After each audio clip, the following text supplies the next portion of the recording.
오늘도 레전드 채널을 클릭해주셔서 정말 감사합니다. 그럼 레전드 사연 바로 시작하겠습니다. 재미있게 들어주세요. 안녕하세요. 딸 1명, 아들 1명을 두고 있는 아줌마입니다. 항상 보기만 했었는데 참 저에게도 어처구니가 없는 일이 생겨서 감정도 털어낼 겸 이렇게 사연을 적어봅니다. 딸은 진작에 시집을 갔었고 이번에 아들이 장가를 가게 되었어요. 제 아들은 서울 중화이권 대학교를 졸업해 로스쿨을 가서 오랜 공부 끝에 지금은 변호사를 하고 있습니다. 사실 아들이 오랫동안 만난 여자가 있었어요. 로스쿨에서 3년 조금 넘게 만난 친구라서 저도 몇 번 봤었고요. 굉장히 푸근한 인상에 눈꼬리가 싹 내려가 있어서 웃는 게 예쁜 아이였지요. 아들이 꽤 오래 사귀길래 그 친구와 결혼하나 했는데 헤어지더라고요. 그렇게 한 6개월이 지났을까요?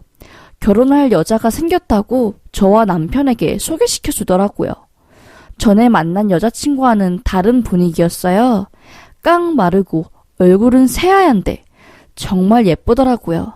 앵두입술에 눈꼬리가 살짝 올라가서 약간 도도해 보이면서도 참 청순해 보이고 만난 지 얼마 안 되었는데 아들이 첫눈에 반해서 그 여자에게 푹 빠졌다고 하더라고요. 결혼한다고 데려온 여자는 중소기업에서 일반 사무직을 하고 있다고 하더라고요. 처음에는 그냥 좀 신중하게 사람을 만나고 마음을 느긋하게 하고 결혼을 해도 되지 않겠냐면서 은근하게 타일러 봤지요. 아들이 데려온 아이가 마음에 안 들어서 그런 것보다는 너무 성급하게 결혼을 한다고 하는 것이 아닌가. 엄마 된 마음으로서 이건 좀 아닌 것 같다는 마음이 들더라고요. 그런데 자식 이기는 부모 있나요? 그렇게 결혼을 했네요.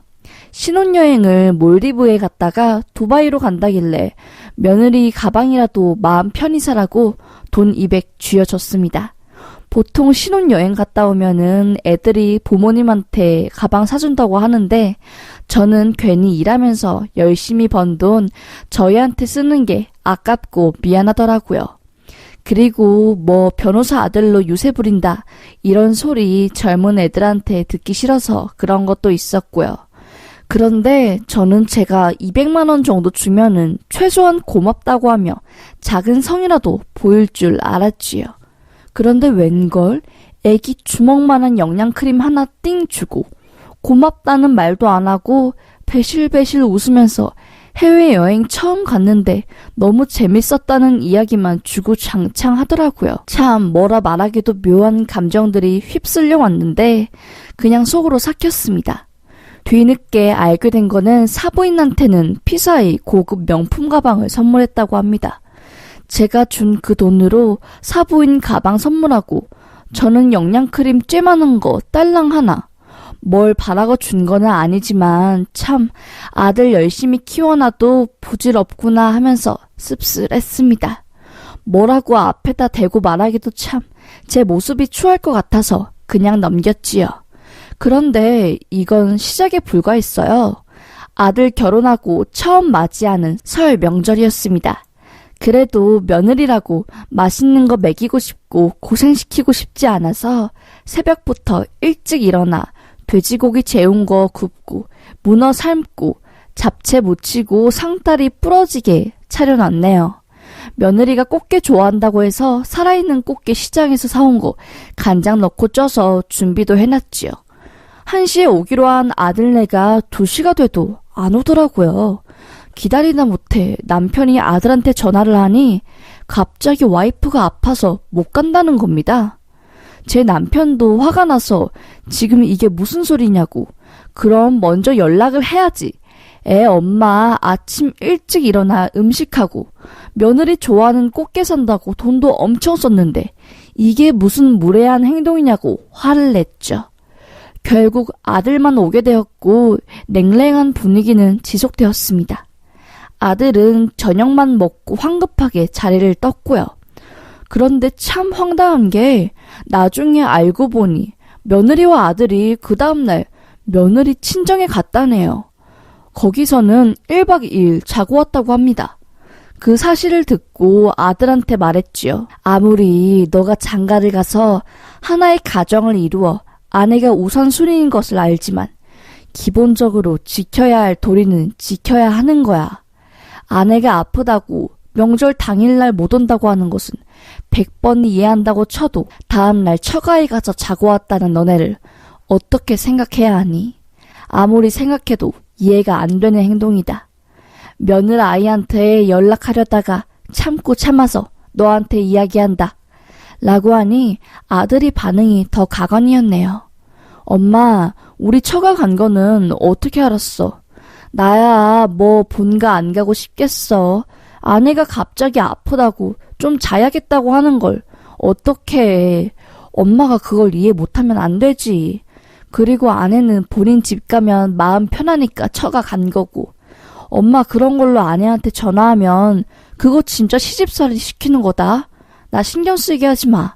엄마가 좀 이해해줘. 부탁할게. 라고 하더라고요. 그냥 아무 말 안 하고 팍 끊어버렸습니다. 아들도 제가 화가 난 걸 알았는지 몇 통 전화가 왔는데 안 받았습니다. 그날 저녁 아내랑 아들이 찾아와서 오해라면서 죄송하다고 하더라고요.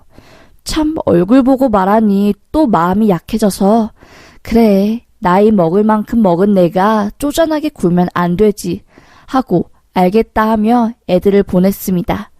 그렇게 오해와 앙금이 풀릴 줄 알았던 며느리와의 사이는 이 사건을 계기로 돌이킬 수 없는 강을 건너게 되었네요. 아들네 부부가 맞벌이에다가 아들이 워낙 바쁘니 밥을 잘 못 챙겨 먹어요. 아들도 집밥 못 먹은 지 오래라고 하면서 배달 음식 시켜 먹는 것도 지친다고 넌지시 말하더라고요.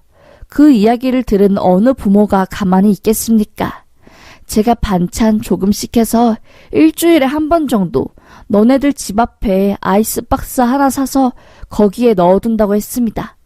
제가 집에 들락날락 거리는 거는 애들이 싫어할 게 뻔하고 저도 부담스럽게 하기 싫었으니까요. 아들은 좋다고 너무 고맙다고 하더라고요. 그런데 2달 정도 반찬을 줬을까? 어째 며느리는 반찬 잘 받았다는 말 한마디를 안 하더라고요. 아들도 처음에만 고맙다고 문자를 보내고 그 다음부터는 연락도 없고 참 서운했습니다. 그래도 평소처럼 반찬을 아들네 아이스박스 통에 두고 집에 도착했는데 소불고기 맛있게 재운 거를 깜빡하고 안 주고 왔더라고요. 그날은 너무 피곤해서 다음날 다시 소불고기를 들고 아들네 집에 갔습니다. 그런데 집 앞에 음식물 쓰레기가 나와 있는데 제가 어제 준 그 반찬들이 전부 음식물 쓰레기에 있더라고요. 하루를 다 투자해서 만든 음식인데 여태까지 그렇게 버렸나 싶어서 분노가 치밀어 오르더라고요. 저녁에 며느리한테 전화했습니다. 아가야, 내가 만든 반찬이 맛이 없니? 오늘 집에 갔더니 음식물 쓰레기통에 전부 나와 있더라. 먹기 싫으면 싫다고 말하던가. 그리고 반찬을 보내줬으면 최소한 고맙다고 인사하는 게 예의 아니겠니? 넌 시어머니가 굳이 이렇게 하나하나 알려줘야 알겠니? 처음부터 너희 행동이 꺼림칙했지만 이 정도일 줄은 몰랐다. 라고 하자 네? 하면서 아무 말이 없더니 툭 하고 끊더라고요. 옆에서 듣고 있던 남편도 황당해서 열을 내고 있던 중 아들이 전화가 오더라고요. 징징 울리는 핸드폰을 받자마자 온갖 성질을 다 내면서 엄마, 내가 와이프한테 이야기할 거 있으면 나한테 하라고 했지. 왜 또 애 심기를 건드려. 반찬 그거 나도 안 먹고 와이프도 안 먹고 해서 그런 거야. 우리가 밥 챙겨 먹을 시간이 있어야 말이지. 애가 크게 잘못한 것도 아닌데 대체 뭐라고 했길래 애가 울고 있어. 이게 시어머니 노릇하는 거야, 엄마. 엄마, 반찬이고 다 필요 없으니까 그냥 아예 이런 일 생길 거리를 만들지 마 라고 하더라고요. 옆에서 듣고 있던 남편이 제 핸드폰을 확 뺏었습니다. 이 자식아, 몇십 년을 키워주는 엄마한테 그게 할 말이냐? 여자에 미쳐가지고 지 부모 마음 하나 못 헤아리고 가슴에 대못을 박은 정도가 아니라 갈기갈기 찢어놨어. 네 엄마 니네 때문에 어제 잠 한숨 못 자고 뒤척였다. 너도 너 와이프 소중하지? 네 엄마도 내 와이프다.